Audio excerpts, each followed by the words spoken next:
All right, and we are now live on YouTube.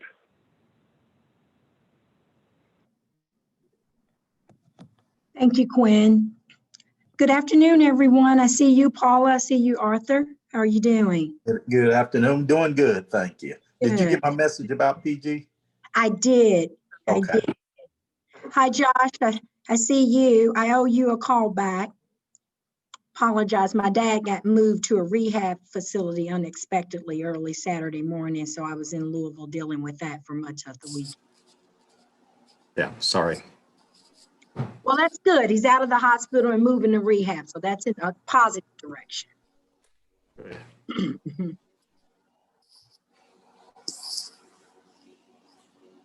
afternoon, Johnny. How are you? I'm good. Is my voice on? Yeah, can you hear me? Yeah. Yeah. Okay, good. Good. Ron, good afternoon.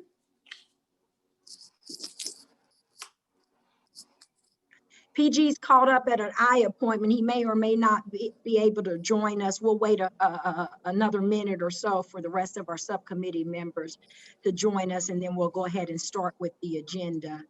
Hopefully we won't take a full hour. Just wanted to kind of check in and see where we stand on our subcommittee reports, and then hopefully thereafter PG and I can start getting together and compiling all this information and sending you guys drafts or information to review before we get it over to Roz and Mr. Wright, Dr. Wright. Hi, Roy. Good afternoon.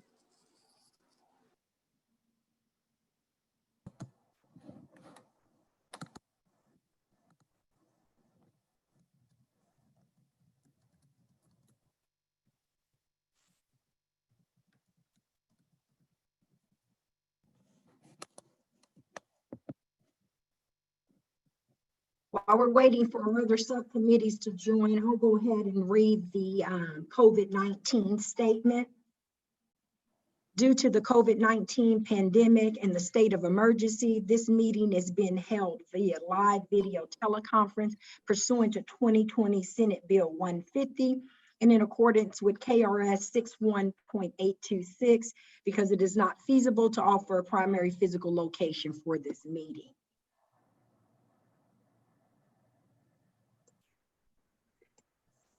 Next on the agenda, we have approval of August 20th meeting minutes. If you guys want to take a moment to review those, and then we'll entertain a motion for approval. Arthur sent those out, I think, Friday or earlier last week. If you don't have them, I can resend that. Motion to approve. A second. Thank you, Paul, and thank you, Roy. Motion to approve the August 20th meeting minutes has been moved and properly second. All those in favor say aye. Aye. Aye. All those that oppose, speak now or forever hold your peace. Thank you.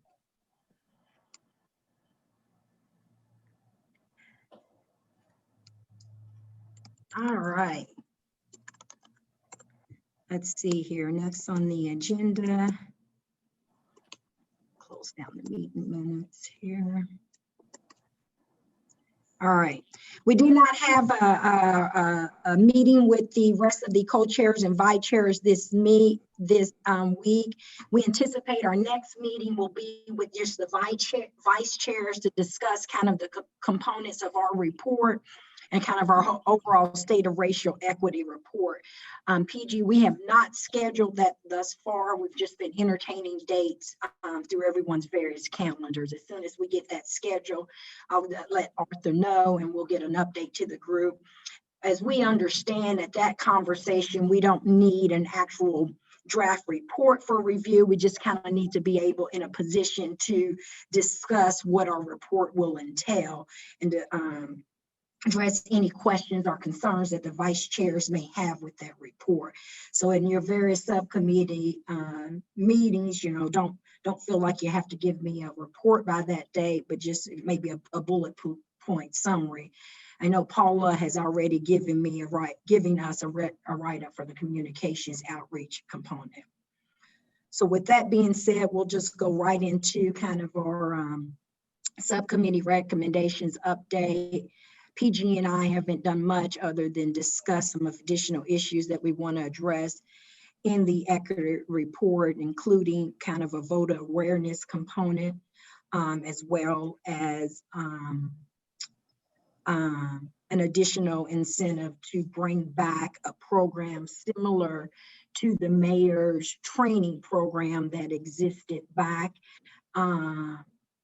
up and through, I think, the Newberry administration. I don't know if you guys are familiar with that program, but this was a program that PG Urban League, I think, pretty much ran. And as I understand it, we had good, in conjunction with the city, as I understand that we had good data analytics and proven statistics that that program was working, and but for some political maneuvering of funding for that program, as I understand it, the program now ceases to exist.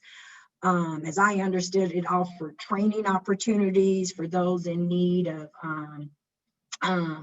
retraining to be reinnovate back into the job force. It offered youth opportunities for additional outreach programs and community collaboration with employers in the city.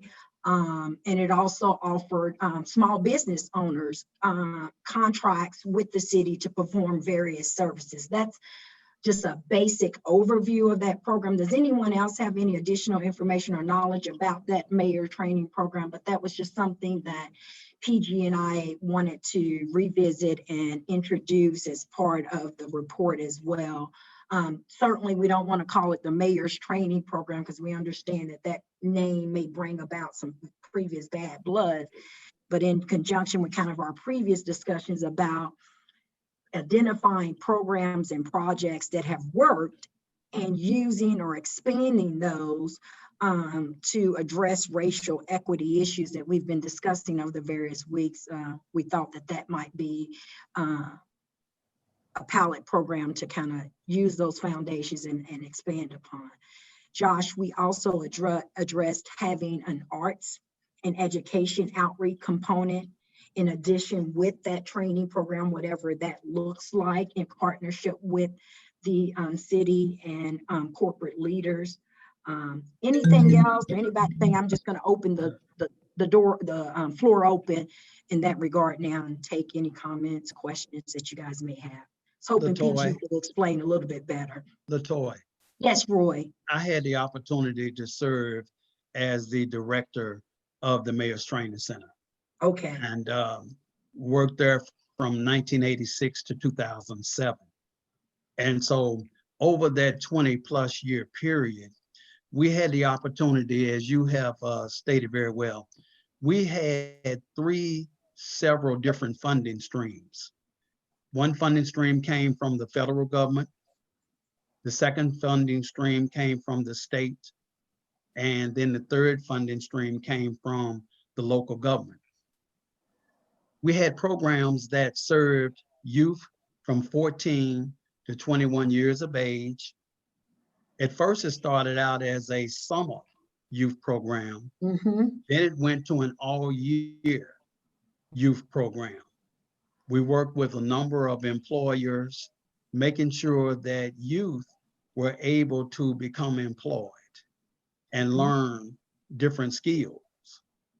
The second program dealt with adults from the age of 22 to 54 years of age. Those adults were sent to training programs. We looked at the dictionary of occupational titles to determine what the most important skills that this community needed. We then also put them into those specific types of training programs. Mm-hmm. An employer could come to the Mayor's Training Center and say that I have a need for 10 types of training programs. And I want to specifically customize a training program for those 10 different training programs. And we want to bring on certain types of people. I'll give an example. Wabasto, that's located out on Georgetown Road, Mhm. came to the Mayor's Training Center and said to us that we want to move our entire plant from Michigan to Lexington, Kentucky. So we had an opportunity to meet with their staff in Michigan. We then customized all of the positions that they have now. We did a battery of assessments for them. And so it brought those types of positions to this community. The third group that we worked with was our seniors from 55 years of age and older, because a lot of them were at a point where they needed to re-enter the workforce. And so not only were we able to teach them about resumes and things of that nature, but we were able to get the proper training for them so that they would be able to re-enter the workforce and become gainfully employed. And so those are just some of the things that, as a Mayor's Training Center employee, we had the opportunity to do. And it was a good program. And as you have said, we had all of the data. We could show that, we were actually getting people employed, and we were working with all of those three groups and managing those three budgets. So just wanted to share and give you a good overview of what some of the duties were for the Mayor's Training Center. Well, Roy, PG didn't share the most important part, that we had the former director on our committee when we talked about this. I wish I would have known that. I would have just said, and now Roy, take it over from here. But thank you for adding that. And with that being said, Roy, I think it would make sense for you to work with PG and I to address that additional component of the report, if you don't mind. Be happy to. Roy, correct. Anyone else have any additional thoughts in that regard, comments? Yeah, just a question, because my recollection back then was also that there was an education component to the Mayor's Training Program, and there was a sort of pre-college type assistance that was offered, and job prep in terms of interviews and resumes and the like. It's very accurate, Josh, in that we would bring people in regardless of whether they were youth, adults, or seniors, and get them to a point where we would look at all of the resumes. Some people knew how to put resumes together, some didn't. But we would take them through a budget analysis to really help them determine, based on their family size, what they really needed to be able to earn. One example was a young lady wanted to be able to wear a very pretty dress. She wanted to be an administrative assistant.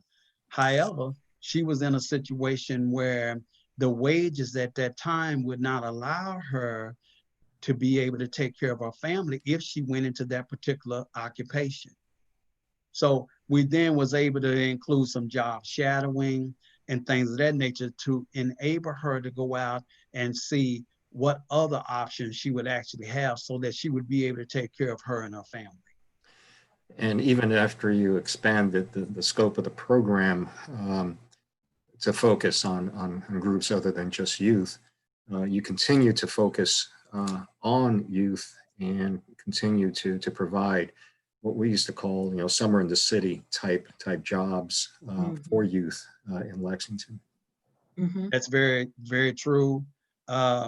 We had it to a point where the program worked with two different groups of youth. One group was those that were determined eligible based on family size and income.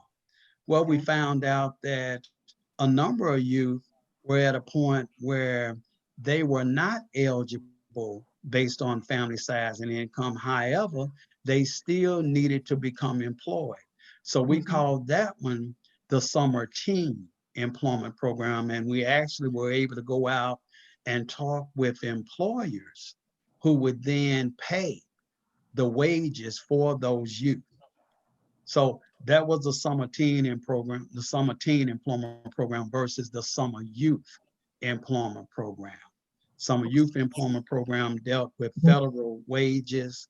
The Summer Teen Employment Program dealt with different wages that came from local employers who paid the youth through us. So those were the two different youth programs, Josh. Good point. Thank you. So it sounds like we probably should maybe meet with Ray Daniels, President of Commerce Lexington, and see if we can get them on board as a partnership for this as well. I agree. That would be very good because it's going to take corporate businesses to be able to put something like that together. And simply put, what it does is, and what it did even then and would do now, is to help keep youth out of a lot of trouble, because if they know that they have to be at work at 8:30 in the morning, then they understand at night they have to go to bed. And Roy, you touched upon a good point. That's, I think, what kind of recharged PG to bring this back up to me and discuss this with me. He said he had been listening to several of the community type, town hall type things, and everything is resolved around what can we do, what can we provide for our youth. Our youth are getting into trouble, or they're not advancing or moving into jobs and things because they don't have the skill sets, the training, or the opportunities, access to the opportunities. And that's kind of where PG said he thought that this might be a great opportunity to bring this type of initiative back to the community. Yeah, it's much needed. And I think that now the job skills that are needed have changed drastically. And so we need to be ahead of the curve so that we can get our young people trained and ready for the jobs that are now and in the future. And so there's a great opportunity, I believe, for us to be able to bring youth back in and get them to a point where they are trained and put to work. And look what that does as far as our community is concerned. Yeah. I had a question, Roy. Yes. So it looks like, I guess the age group, as far as the low end of the age group, would be about 16.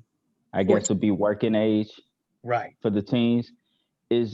I know one thing that that PG has mentioned, and something several of the young people that I work with mentioned, is kind of that age gap right below that. Right, 14. Is there? Right. Yeah, and I wondered, like, that kind of 12 to 15 gap where we're seeing a lot of our issues in the neighborhood. Is there any way, and it may not even be through this program, but is there any way we can target that age group, whether it's revitalizing some of the community centers or just some programming targeted towards that age group? And again, it might not be a part of the training program, but I think it should be part of our recommendation. Just something, because we got all these community centers around town that aren't really being used. You got guys like me, Gio, that are robbing Peter to pay Paul to keep programming going. So we got a lot of good people on the ground. We got facilities, but it doesn't seem like there's a lot of intentional resources being funneled into the people right there in the neighborhoods trying to do the work, opening up some of these facilities. I don't know if that's a way we could make that a part of our recommendation as a whole, or if it could be a part of that training program. And again, I'm just kind of off the top of the dome, but it's just something that's on my heart, just that specific age group. I think it should be both, because, in fact, we had an issue with, brought to our attention that, a lot of these neighborhood community centers, funding from the state and local government is based on use and how many people are going in and out there. And so we had a targeted strategic plan, the Deltas and with the Robert C. Cultural Center, because they were in jeopardy of losing their funding and being shut down because they had a building, but no one was coming in and taking advantage. So we redirected all of our sorority activities through that building specifically for that purpose. So I think you're absolutely right. There's individuals down here who want to work. We have the community centers, and there's a real need to address that gap, especially with respect to the 14 and under. I know We could probably fold in the 14 age group to employment under the law, but anything below that age, we can't legally under state law offer Right. any paying employment opportunities. So to Yeah. kind Yeah. of address that gap, that's a great idea. And I think too, and both of you are right on target. What happens is and it would truly require us to have further conversations, but I'm gonna put one thing out there. I think with what we're seeing as far as our school systems are concerned, the Department of Labor does not allow a child under the age of 16 in some instances to Mhm. receive wages, okay? However, let's say, for instance, if we went to some churches and we went to some community partners and we said, we want to actually have a teens tutoring teens program. And what that allows us to be able to do is help as far as kids are concerned regarding their schoolwork. Well, we know that some kids are able to really do well virtually, and some need somebody right in front of them. Well, let's look into this and see if we can use, to what Divine and you are saying, some of the community centers, some of the churches, to be able to see if we can bring groups, socially distancing them apart to a point where we can help them learn. I just think that that's something that we can do right now. We can put that in our recommendations, but that's not going to require a whole lot of infrastructure if that's what you want to really use, see? And do we need to give some stipends to the young people that are going to be being tutors? Yes, Yeah. we do. You know, And additionally, they need community. I know my 15-year-old, she needs community service hours. She's at the point of building her college application and stuff, and that's what she's doing to the Y right now. She's just tutoring for free in exchange Yeah. for community service hours. yes. I wanted to So it's mention that, those types of opportunities that we have Mhm. before us. I want to That's mention, a great idea. yeah, we at the Y, we're having this very same conversation internally about that age group from 12 to 18, really, because most of our programming is geared toward children under 12 or over 18. And so Yes. I think from a collaboration standpoint, creating safe spaces, we have facilities too, and we have gyms, swimming pools, and basketball courts and whatever. And we really do want to be engaged in any kind of conversation in the community around how do we best serve that group, and how also do we create some safe spaces for these kids to come to, so they're not out circumstances that land them in tough situations. Yeah, that's a good idea, Paul. Great idea, Paula. Yeah, In yeah. addition to Paula, the I church would love to community talk to service, you the about that. YMCA. Yeah, let's Yeah, do I it. would love to talk to you about that, Paula. I got some ideas. Okay, So great, let's do it. Okay. Me as well. I'd love to be able to have a conversation with you. I think the challenge is going to be, when they're out and about, usually is when my gyms are dark.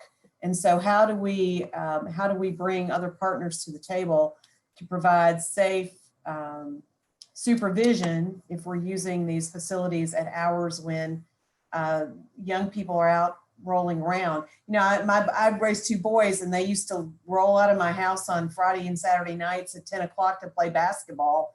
And I'd say, where are you going to play basketball? And there were a couple of churches that had open gym, and that's where they would go. So I think, the headlines recently of these children who are falling victim to gun violence, we all need to be paying attention and figuring out some solutions. And I think that's what it is when you talk about open gyms and sports, when you talk about, recording studios, because that's just where we are now. I know you say that 3-4 years ago and people would roll their eyes, but a lot of these young people, they heal, there's therapy, they express themselves, and they enjoy creating music. So to have outlets like that at the hours in which they're often roaming around, getting into trouble, I just think it's important. And I think there's plenty of people like myself in the community who would love to facilitate and help with that. There's just so many things out of my control. But maybe this is an opportunity to where we can build some of those safe spaces. And I think it would be huge to give some of these kids just alternatives. I think Yeah. it would be huge. That's the Yeah. key. Yeah. That is the key. Do you guys, Divine and Paula, mind folding that into this youth component that we just discussed into your communication report as well? Sure. Sure. We're going to fold in the mayor training program components with Roy into the overall report as well. Okay. I think those are fantastic ideas. And again, you know, we have the infrastructure and a lot of the resources already here within the community. Yeah, I would just say, let's not duplicate what we already have. You know, a lot of times there's this urge to build things from the ground up when there are a lot of partners in the community already who are doing this work, and identifying them and bringing everybody together. I think we're all going to have scarce resources for the next however long, and being efficient with this would be important. Okay. Sorry, PG's not here because this next question would be to him. Whatever happened to the Urban League's program, computer training program? I think Tubby Smith actually Yeah. financed that. Is that still ongoing, or anyway? We can find out, because that's an important skill. Yes. That would be great to if it's not ongoing, then to resuscitate. Yeah, we're definitely going to have I was thinking that too, Josh. I wrote that down with the educational component, that we got to have some type of technology computer component with there. I mean, we may be all remote completely in 2 years. Who knows, you know? Very true. Right. Paula and Divine, did you guys want to add anything with respect to the outreach communication, or just summarize the report that you shared with PG and I? Ron, you want it? You want me to do it? I think you said. You're on mute. I say you got it. Purposely on mute. Nah, you got it, Miss Paula. Nothing intentional about that mute, is there? Vaughn and I have been back and forth via email over the last week, and just to kind of capsulize here, our intention is to sustain and support public knowledge and engagement in racial equity issues, and in doing so, we recommend the following. And it really centers around dedicating resources to create and implement a multimedia communication strategy designed to educate, inform, and engage the community, with particular focus on engaging target populations in the city's ongoing work for racial justice. This would include identifying target audiences, developing strategies and methods to communicate to those audiences, creating a safe space for ongoing community dialogue and engagement, determining whether publication guidelines have been adapted to allow for social media. We're doing a little bit of that work right now. Utilizing relevant, non-traditional and social media platforms to get the word out, and identifying partners with strong platforms to funnel information through. That could be radio stations, community partners, neighborhood, Facebook pages, all of those kind of channels to get things into the grassroots community. The communication strategy should focus on the following priorities: distribute information on the work of the racial equity task forces, engagement opportunities to sustain ongoing work, promotional mechanism for organizations, events, et cetera, to further engage identified communities, and events that promote racial justice. An example might be a Get Out to Vote campaign, changes in laws or procedures that benefit marginalized groups. This could be accomplished in a number of different ways. It could be dedicated resources such as staff, contracted agencies, but really to further the work and continue to work, you have to communicate the work. And so that's kind of what the report kind of summarized our thoughts around. Thanks, Paula. Any questions, comments about that? But I think I'll say this. We're basically just trying to make the work that we're all doing breaking news. Whenever breaking news happens, I got like I get 1 million notifications from all the media outlets I follow. Everybody's posting about it to the point you're just like, you got to click on it. Let's see what's going on. So we're trying to be intentional about making the work we're doing breaking news. So every time somebody logs on Facebook, when Roy implements or jumpstarts a new training program for the youth, like it's coming through 107.9, it's coming through the government TV station, it's coming through the mayor's office, social media. I'm posting it, Johnny's posting it, to the point where it may not be anything trendy. So we're not going to be able to rely on just a headline to get people to engage. It's literally got to be they're getting hit over the head with it over and over, to the point they're like, all right, this must be a big deal. Let's engage this and see what it's about. And I think the only way we can do that is like Paula said, and we've been going back and forth. We just got to engage with community partners to get this information out, all of it, through as many sources as possible. So we've been working hard on that. And obviously we got some specifics, but that's pretty much the gist right there. Sounds awesome.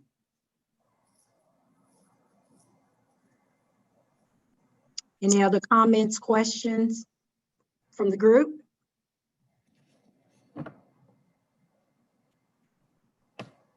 Johnny, you want to talk a little bit about what your group has been doing with respect to access, cultural awareness, and representation? Yeah, and I like to kind of fold this into the next part, to the education, because I think, for any of this, the cultural awareness, the access, we're gonna have the best impact in education. So I feel like that's where we ought to kind of plant our flag. The communication component is important because we got to get the awareness out about the programming that's happening, but the education is where I think we're going to have the biggest impact. So I was kind of combing some of the minutes from the different groups, and I think I might have sent this to you, LaToya, but I'll send it to you again. There are 4 or 5 things that I thought were super important that should be in our report, and it's really taken what the education committee has kind of put together. So 1, collect the data on how many students of color are dropping out of college and why. So what's that impact? Is it financial? Is it a cultural thing at their institution? Is there a family disconnect there? Is there something going on? So why are they dropping out, and what can we do to help them continue their education? If it's financial, are there scholarship programs that we can help? If there's a cultural thing, well, what's going on at that institution that we need to have an impact on? We're dealing with some of that stuff here at Transylvania right now. So I understand that there's some things that are keeping our students from being totally successful at that college level. Number 2, study the achievement gap resulting from COVID-19. There's going to be an impact on our students, especially because of this pandemic. And you mentioned it earlier, one, with the computer literacy. A lot of our households don't have enough computers for our students to be involved in their NTI, or they don't have the web access, or they don't have the power, the power for the web to be in their homes. And so how is that impact what's that impact on our community? If the community centers aren't open and they can't go socially distance and do their work there, where else can they go to do their work? So there's going to be a huge impact on our community because of COVID-19. Number 3, you guys have talked about, especially Roy, with the youth programs. Youth programs, after school programs, community programs. Our students, whatever age, don't have enough to do outside of school, right? If they're not working, what are they doing to, when I grew up, man, I was going to play baseball at the park. I was in the baseball league, or I was doing something at the community center, or I had an after school program because my parents worked till 6 o'clock and I needed something to do until my parents got off of work. So what are those after school programs? What are those youth programs that can have an impact on the community? And again, COVID's going to have an effect. We work with the YMCA Black Achievers, right? And so now they're online. And what kind of impact are they either not getting because they're screened with their cluster leader? They're not having a relationship with that individual. And so again, the youth programming for our students. And then the fourth one, I think it's the fourth one. This goes back to the hiring of teachers of color. So the first 3 or 4 we're talking about the students, but then the last one is talking about teachers of color, because we already know that there is some cultural bias in that praxis exam. And if our teachers of color aren't able to do those exams correct, then we can have an impact in the classroom, which means having an impact on those students to be successful. And so, again, when you talk about the access, the cultural awareness, and the insufficient representation, for me, it all stems back to education. The law enforcement, the healthcare, all those other things are very important, but I think we can have an impact financially and programmatically within the education system. So that's why I want to kind of put those two together. And I'll send you this kind of listen of report. Bravo, brother. Bravo. Yeah. That's good Appreciate stuff it, there. Johnny. Yeah, that's good stuff there. I'm hoping too that, and I had the opportunity to work with some people in the high schools, Johnny, that allowed us to come in and identify young people who are interested in being future educators. And so if we can connect that to what you're just talking about, because I think that what we often hear is either we can't find educators, or some will go to certain institutions where there aren't a lot of minority kids that are even at the school. And so they'll say, well, we can't find them. Well, let's back the train up and let's start working with some of these kids that are in the 9th, 10th, 11th grade. Okay. Right. If you're going to the 12th grade to try to identify them, that's It's too late. Yeah, That's I too agree. late. You know, so we've got to go when they're freshmen and sophomore and start talking to them about being in the education field. And if we can do those types of things, I think that that's something that needs to be a part of our recommendations as well, because people know this, but they're not doing it. And so let's put it back out there. Yep, totally agree. Hey, Johnny. Totally agree. Yeah, go ahead, Terrence. Johnny and Roy. I don't know if you all know this, but the CREED program, which is a program Dr. Cleveland oversaw at Kentucky State University, and that program is for teachers. Anybody that wants to go into teaching at the K-12 level or it's the K-12 level. They want to teach in the K-12 level. And he has done a phenomenal job with that program at Kentucky State University. But I know that that's a program we may want to tap into, and or maybe have Dr. Cleveland on invite him to one of our calls, or Johnny, you and I can talk with him separately about the ins and outs of that program, and how can we get some of our high school students here in Fayette County over to KSU into that CREED program. And it teaches and shows them how to become a teacher, how to teach their curriculum. Not only that, there's a diversity, inclusion, equity component to the program as well. So I thought I'd put that information out there for you all. Perfect. Like Paula said, let's not reinvent the wheel. Let's use Right. what we're already using. He's already doing it. He is already doing it. So let's use it. I totally agree. Yeah. Totally. So let's just identify him by name in that program, get some Will do. additional information included in our report. That's excellent. Yeah. Perfect. Anybody else have any additional thoughts? Johnny, I just want to mention, back to your homework help kind of thing. We're working on a project right now around that, so we might want to talk about it. One of the things we're hearing most right now from parents is we've got all daycare going on right now for kids, but I just need some help. I just need some help with homework, right? But we got to get that service into the communities. We can't, there's no transportation right now. None of us can transport kids right now. And so how do we get those services into communities where kids can walk, or it's a really easy way for parents to drop them off, or I don't know, but we can't have, can't do the service where they can't get to it. Yep. Okay. Let's talk about that. All right. Yeah, we'll talk about that. Yeah. Thank you. So in addition to, basically identifying those neighborhoods where we do have the community centers within walking distance, we may have to identify a community partner with respect to LexTran to try to fill that gap of additional kind of resources to get our kids connected with these opportunities. Okay, all right.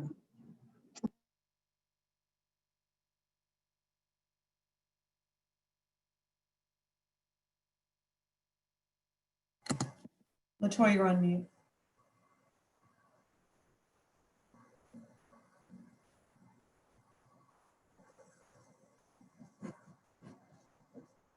LaToya, I think you went on mute. Sorry about that. Then I lost my screen. I was just moving on to Abdul. I wanted to know if you had anything to report on the housing component. Actually, I don't. I apologize. I was out all last week and got back today, my first day back. But just kind of listening to you all, definitely, obviously it all sounds good. The pieces that we want to focus in on from a housing standpoint, I guess one point of clarity is I'm obviously very familiar with the components of home ownership, but I know that's more to it than in housing, such as for people that rent and so forth. So do we want to have any focus points around renters as well, or is it more so just around just home ownership? That's a great question. That's a great question. And I would throw that out to the group. What are we seeing, with you, Abdul, with respect to home ownership? Are we seeing a big gap and disparity within our community between people of color and the majority with respect to home ownership? Yeah, absolutely. Yeah. So I mean, from that standpoint, because 70, I think it's now the numbers were just adjusted, but basically 75% of our white counterparts own homes, whereas 47%, and that's up from 43%, but 47% African Americans own homes. And when you break those numbers even down further, when you look at just the African American community, a bigger percentage own homes when they're married. So married couples within the African American communities tend to own homes at a greater pace, out at 47%. But then when you move down to a single household, women with children tend to own homes slightly higher, 1% higher. I think it's 49 versus 48% own homes versus African American men. So obviously, but that big gap between, African Americans and whites, Hispanics are actually higher, a couple percentage higher than African Americans in home ownership. And so when you look at it from that standpoint, and then you start to really dive in and understand the wealth gap as well, because home ownership is the foundation, is one of the major foundations to wealth. Then you start to understand part of that wealth gap, because owning a home is not just having a roof over your head, right? It's actually laying a foundation for wealth in the future. When people want to start businesses and they come to a bank, the bank wants to know, if you want an SBA loan or whatever, do you own a home? Because they can attach, part of their loan to you owning a home. Oh, well, I don't own one. And that makes it a little bit more difficult. So it's like things like that we need to be educated up on to know that home ownership is extremely important. But I can grab all those numbers, but again, the rental piece, though, I just want to get more clarity on. But go ahead, Devon. Well, I was going to say this to the other part of that, and this kind of goes into, the justice part of things. But I know that, in the unfortunate case that, somebody catches a charge, one of these young people catch a charge. I remember being 19, 20, 21, catching a charge. And sometimes in order to bail out, you have to be able to put a house up. You have to own the house. And I think there's statistics that lend to, depending on the charge, if you're able to bail out and, especially if it's something like child support or something where there's restitution. Sometimes if you can bail out, get a job, get in school, kind of get yourself together, come back in the courtroom in a suit instead of the orange jumpsuit, you know, the statistics say you got a better chance at, you know, the charge, getting dismissed or it being a lower charge. So that factors into it. And then the other part that I know a lot of people struggle with is building their credit to buy a home. So I know Community Ventures used to do something, and they may still do it, but I think, that needs to be part of the report too, is helping families build their credit, kind of meeting them where they are, because I know my wife and I are in a process, but it's been 2 years of work building to this process. And I didn't realize all the work that it took to repair and build my credit to even own a home. So I think that should definitely be a part of it too, because I think a lot of people are scared of that process or they don't know about it. So I think just getting educated in that too. Well, and Divine, you hit it on the pinhead, and I would just say, just because those are things that we typically don't discuss at the dinner tables when we're growing up, right? So you kind of learn it along the way, then you get hit with, here's something and now it affects my credit, right? So then if it's not good at that point, it's harder to get back to too good, versus if you can start out good, then it's a lot easier to make moves, because you can have all the money in the world, but nobody's going to lend you anything if you don't have good credit. That's just the fact of the matter from it. So yeah, education around credit, home ownership, why that's important, how that leads to your future financial goals, job stability, employer, as the statistics show that those that own homes tend to be more loyal, stable employers. So if I'm an African-American business owner, I also, then I want some good employees, then I know that chances are if you own a home, you're probably going to show up on time tomorrow, right? And get after it, versus, I kind of renting, I'm staying with the girlfriend or the boyfriend and I don't have you know what I'm saying? That's just life. Life happens, right? So the statistics are out there to show that home ownership is extremely, extremely important. Yeah. And I think it touches upon everything. We've talked about, wealth. We've talked about the criminal justice issue. We've talked about just employment. And hearing those gaps, maybe that is the focus. I had already noted with respect to the mayoral training program that we have a finance credit type budgeting type component included in that program as well. So I think there's things that we can take from each of our individual subcomponents and hopefully interweave that back into a component or a program within that mayor's trainings. And we're not going to be calling it the mayor's trainings and whatever it is that we call it. But that's great. I think, Abdul, then, given what we've discussed, then maybe the home ownership component is the key for your focus.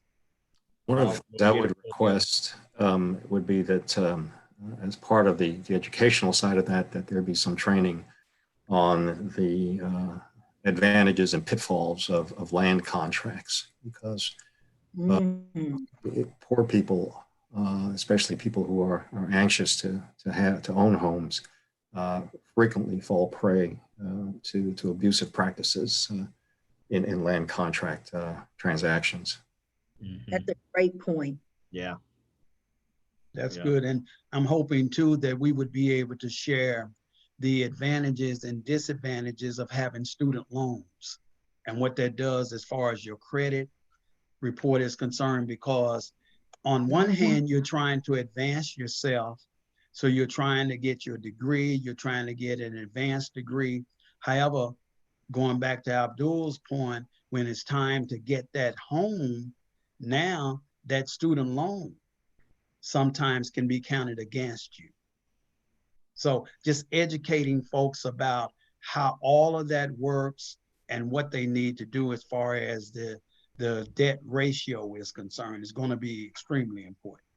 Yeah. And cautions as to for-profit schools, quite frankly. Yeah, good point. Good point. Yeah. Unfortunately, we see a lot of potential homeowners come into the banking world, and man, they have so much student loan debt that, I mean, they basically bought a house before they have graduated. And then it becomes very unfortunate if they don't graduate. The debt doesn't go away. Or they get a job that's underpaid for the debt load that they have. So it just gets layers of stacked, you know, that's probably the saddest part that I see around student loan debt, really. Yeah, it's a real factor. Yeah. All right, we have about 9 minutes left. I don't want to cut you off too short, Paula. We'll go as long as you need. Just wanted to see if you had anything to add on the health component. Not a lot. I still haven't found the minutes from their last meeting. So, I've got through the end of July, and I think they met again on the August 19th. But they're certainly centered around access, transportation, representation among healthcare providers, kind of food deserts, those kind of things. Would reference everybody back to the Community Health Improvement Plan, which was, I believe, completed last year and seems to be a basis for a lot of their work, as it should be, because that's a very collaborative and labor-intensive report that's put together with a lot of partners through the health department about every 5 years or so. If I can find the link to that, I'll send it around, or I'll send it to you, LaToya, and you can send it. Okay.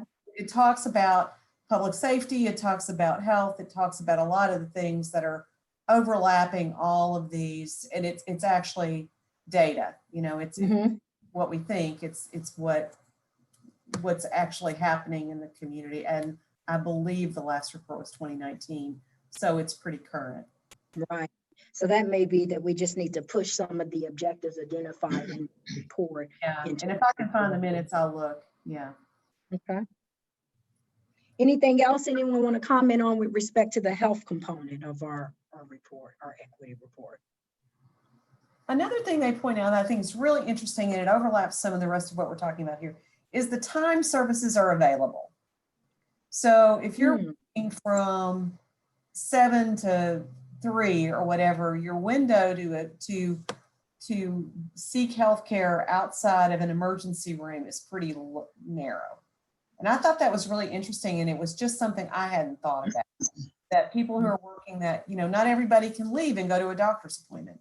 And so I thought that was just a really interesting barrier to access that, you know, in my privilege, I hadn't even really thought about. Good point. Good point, Paul.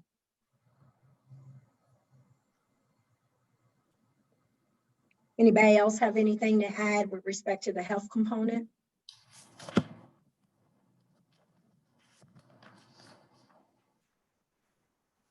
Well, you know, thank you guys. It sounds like you guys have been busy. We've had some great ideas. It looks like we've identified some great components of our individual reports. We'll follow up PG&I with with a date and time at which we kind of want to have our talking points or sub reports that we can fold into our report. But I don't think we're under an immediate deadline. I do know we'll be meeting with the vice chairs, if not this week, next week following Labor Day. So if we could plan to have something to PG&I by mid September, I think that would be perfect and give us an opportunity to get something to Roz within the following 2 weeks towards the end of September. Okay. All right. Yeah. And Josh, I'll follow up with you offline so we can actually connect. Arthur, anything else we need to discuss from the vice chairs or just a protocol perspective? Nothing at this point in time, no. Okay, I understand that this is our last meeting officially as our subcommittee, but we will be, I think, from most of the co-chairs discussions at our last meeting, I think we're leading to a recommendation to the mayor that this be ongoing. Of course, we're not going to be meeting weekly, but that that we kind of remain intact for a period of time after this report is put into place for some additional accountability and discussions about some of the action plans that we are presenting to the mayor. And so we'll follow up in that regard, but I do anticipate us continuing in our efforts under these subcommittees for some period of time.